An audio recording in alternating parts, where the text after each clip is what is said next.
ڕێکخراوە نێودەوڵەتیەکان تا ئێستا بڕێکی زۆری کۆمەک و هاوکاریە مرۆیەکانیان گەیاندۆتە ئاوارەکان لە هەرێمی کوردستان.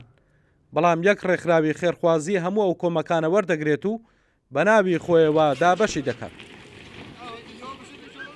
بەشێک لە ڕێکخراوە خێرخوازیەکان نیگەران و دەڵێن ئەو کۆمەکانە بە یەکسانی دابەش ناکرێن، نارزانن بڕێ و هاوکارانەی کە دێتن چەندە، چۆن دابەش دەکرێت، دەدرێت بەچێ.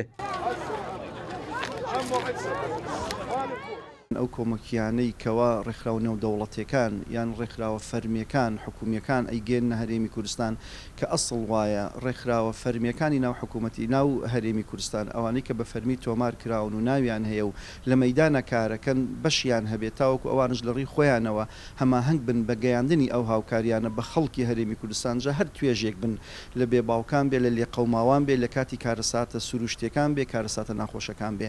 ئێمە وەک ئەو ڕێکخراوانە تا ئێستا ئاگاداری هیچ نین، تا ئێستا هیچمان وەرنەگرتووە، تا ئێستا پێشمان نەوتراوە و ناشزانین چی دێ، چۆن دێ، چەند دێ، کەی دێ و چۆن دابەشەکرێ.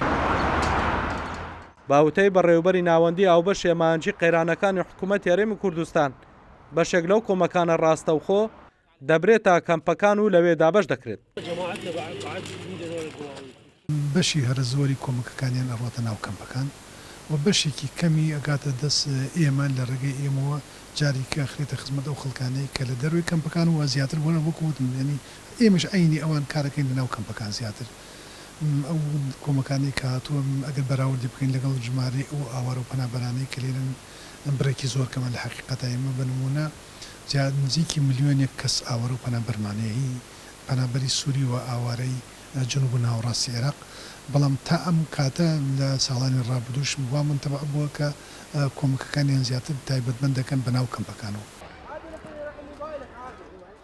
36 کەمپی ئاوارەکان لە هەرێمی کوردستانەیە.